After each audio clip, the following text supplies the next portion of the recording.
अध्याय 3। पाठ 3। अपने खुद के काम पर ध्यान दें। अमीर लोग अपनी संपत्ति के कॉलम पर ध्यान केंद्रित करते हैं, जबकि बाकी लोग अपनी आय विवरण पर ध्यान देते हैं। 1974 में मैकडॉनल्ड्स के संस्थापक रे क्रोक को university of Texas at Austin की एमबीए क्लास को संबोधित करने के लिए आमंत्रित किया गया था। मेरा एक मित्र उस एमबीए क्लास का छात्र था। एक प्रभावशाली और प्रेरणादायक भाषण के बाद क्लास समाप्त हुई और छात्रों ने रे से पूछा कि क्या वह उनके पसंदीदा स्थान पर कुछ बियर पीने के लिए उनके साथ शामिल होंगे। रे ने सहर्ष स्वीकार किया। मैं किस व्यवसाय में हूँ? रे ने पूछा, जब समूह के सभी लोगों के पास उनकी बियर आ चुकी थी। सब लोग हंसने लगे। मेरे मित्र ने कहा। ज्यादातर एमबीए छात्रों ने सोचा कि रे मजाक कर रहे हैं।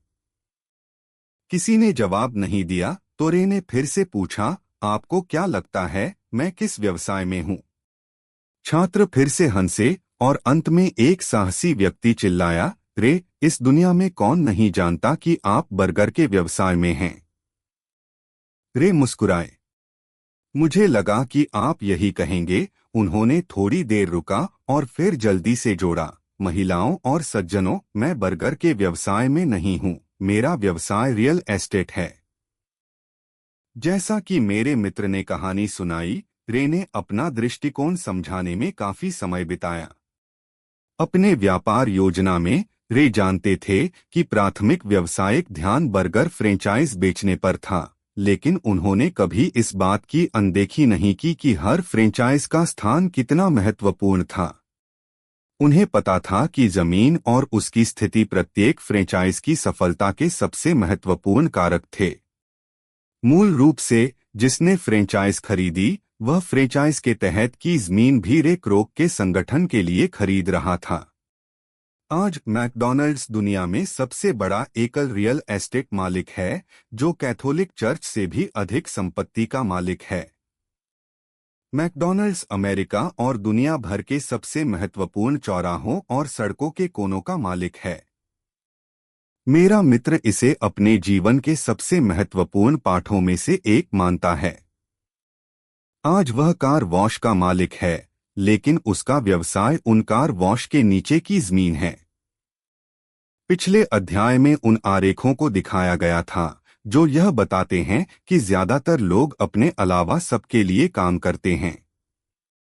वे पहले कंपनी के मालिकों के लिए काम करते हैं, फिर करों के माध्यम से सरकार के लिए और अंत में उस बैंक के लिए जो उनका बंधक रखता है। जब मैं छोटा था हमारे पास कोई मैकडॉनल्ड्स नहीं था। फिर भी मेरे अमीर पिता माइक और मुझे वही पाठ सिखाने के जिम्मेदार थे जिसे रे क्रोक ने टेक्सास यूनिवर्सिटी में बताया था। यह अमीरों का तीसरा राज है। वह राज है अपने खुद के काम पर ध्यान दो।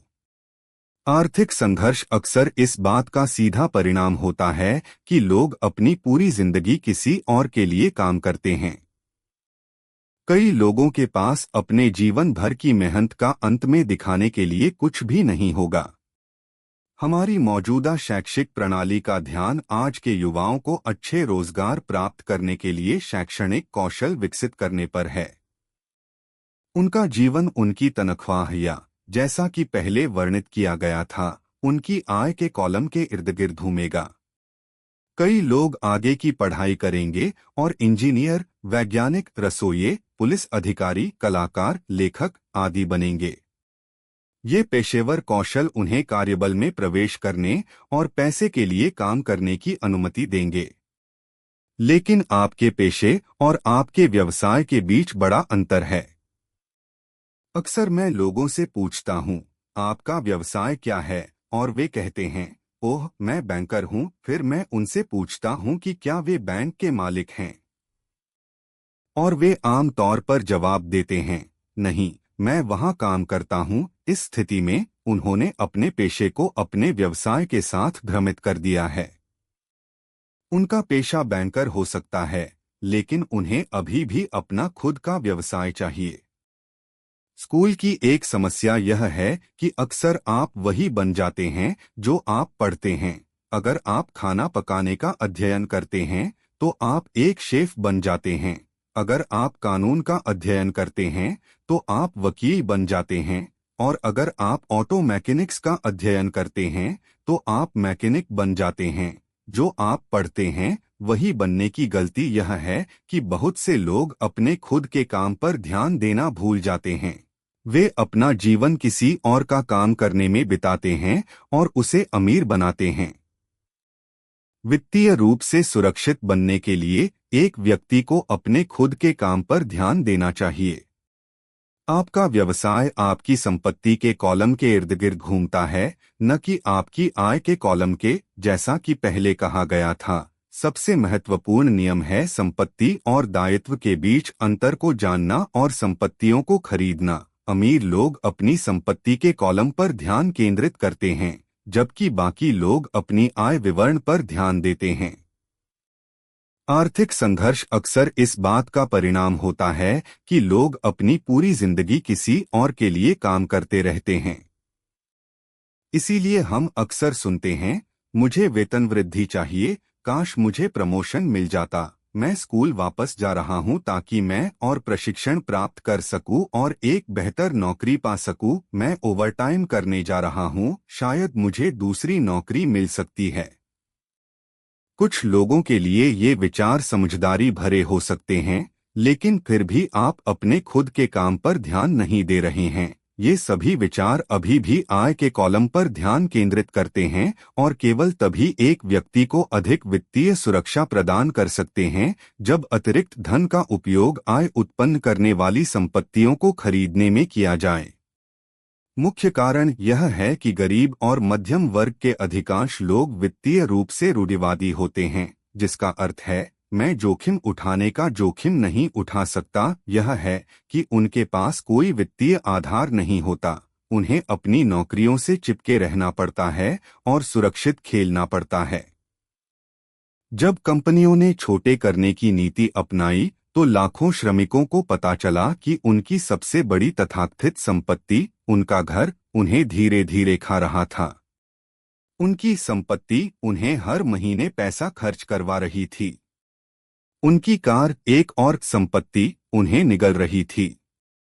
गैरेज में रखे गोल्फ क्लब, जिनकी कीमत $1000 थी, अब $1000 के नहीं रहे। नौकरी की सुरक्षा के बिना उनके पास वापस लौटने के लिए कुछ भी नहीं था। जो चीजें उन्होंने संपत्ति समझी थी, वे वित्तीय संकट के समय उनकी मदद नहीं कर सकीं। मुझे लगता है कि हम में से अधिकांश ने घर या कार खरीदने के लिए एक क्रेडिट आवेदन भरा होगा। शुद्ध मूल्य वाले सेक्शन को देखना हमेशा दिलचस्प होता है, क्योंकि स्वीकृत बैंकिंग और लेखा प्रथाओं के अनुसार व्यक्ति किन चीजों को संपत्ति के रूप में गिन सकता है। एक दिन जब मुझे कर्ज चाहिए था तो मेरी वित्तीय स्थिति अच्छी नहीं दिख रही थी। इसलिए मैंने अपने नए गोल्फ क्लब, मेरी कला संग्रह, किताबें, इलेक्ट्रॉनिक्स, अरमानी सूट, घड़ियां, जूते और अन्य व्यक्तिगत चीजें जोड़ दी ताकि संपत्ति के कॉलम में संख्या बढ़ सके। लेकिन मुझे मना कर दिया गया क्योंकि मेरे पास बहुत ज्यादा निवेश रियल एस्टेट थी। ऋण समिति को यह पसंद नहीं आया कि मैं किराए से इतना पैसा कमा रहा था। वे यह जानना चाहते थे कि मेरे पास एक सामान्य वेतन वाली नौकरी क्यों नहीं है। उन्होंने अरमानी सूट, गोल्फ क्लब या कला संग्रह पर कोई सवाल नहीं उठाया। जीवन कभी कभी कठिन होता है जब आप मानक प्रोफाइल में फिट नहीं बैठते।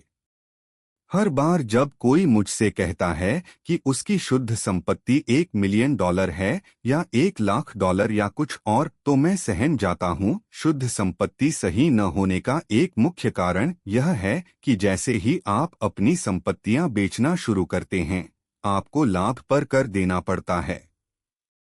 कई लोगों ने खुद को गहरे वित्तीय संकट में डाल लिया है जब उनकी आय कम हो गई।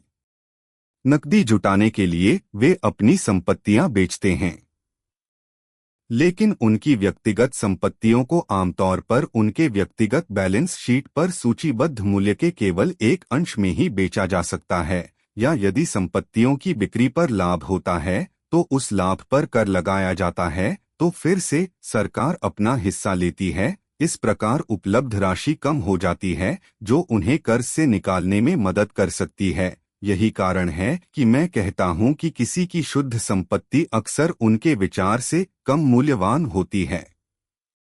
अपने खुद के काम पर ध्यान देना शुरू करें, अपनी दिन की नौकरी रखें, लेकिन असली संपत्तियां खरीदना शुरू करें, न कि दायित्व या व्यक्तिगत चीजें जिनका घर लाने के बाद कोई वास्तविक मूल्य नहीं होता। एक नई कार अपनी कीमत का लगभग 25% खो देती है जब आप उसे डीलर से बाहर लेकर निकलते हैं।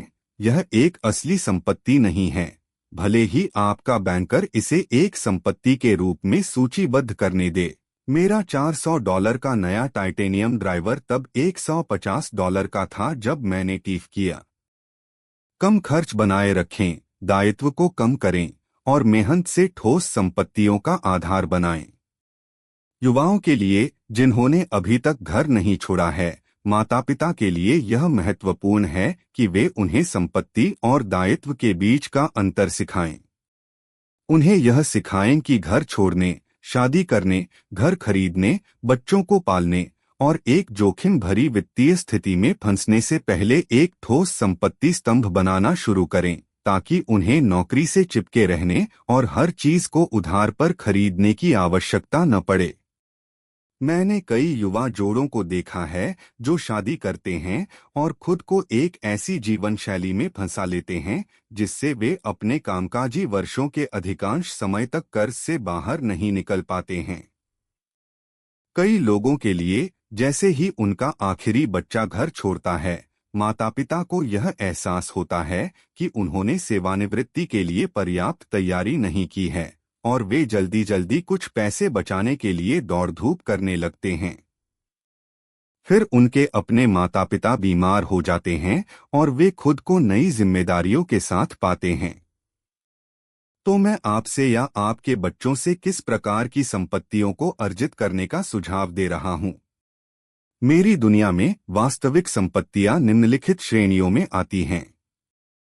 ऐसे व्यवसाय जो मेरी उपस्थिति की आवश्यकता नहीं रखते, मैं उन्हें स्वामित्व में रखता हूं, लेकिन वे दूसरों द्वारा प्रबंधित या संचालित होते हैं। अगर मुझे वहां काम करना पड़े तो यह व्यवसाय नहीं है, यह मेरी नौकरी बन जाती है।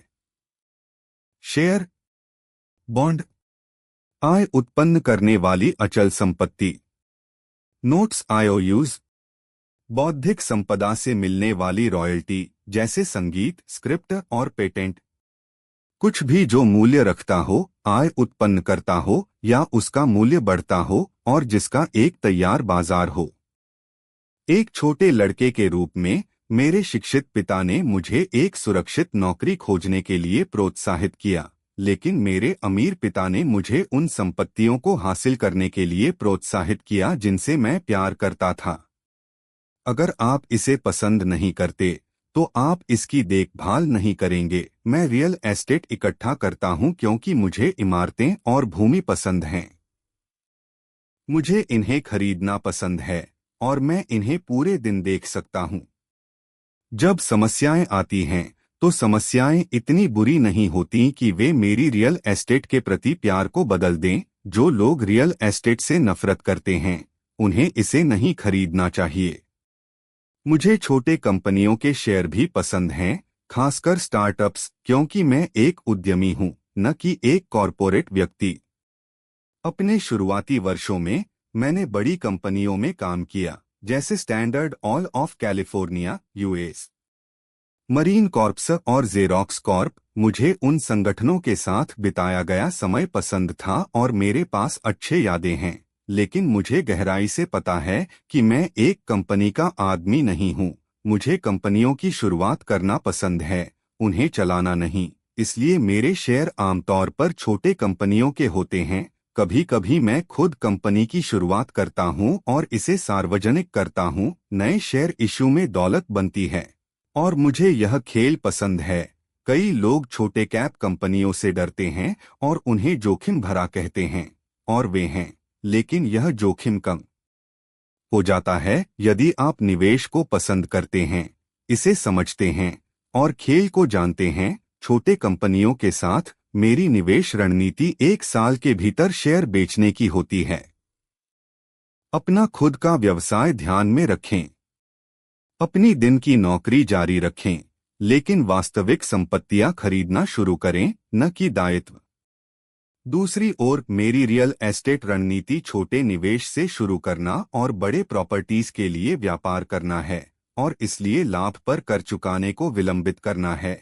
इससे मूल्य में नाटकीय रूप से वृद्धि होती है। मैं आमतौर पर रियल एस्टेट को 7 साल से कम समय के लिए रखता हूं, वर्षों तक। यहाँ तक कि जब मैं मरीन कॉर्प्स और जेरोक्स के साथ था, मैंने वही किया जो मेरे अमीर पिता ने सलाह दी थी। मैंने अपनी दिन की नौकरी रखी, लेकिन मैंने अपने व्यवसाय का ध्यान रखा। मैं अपनी संपत्ति की श्रेणी में रियल एस्टेट और छोटे शेयरों का व्यापार करने में सक्रिय था। अमीर पिता हमेशा वित्तीय साक्षरता के महत्व पर जोर देते थे।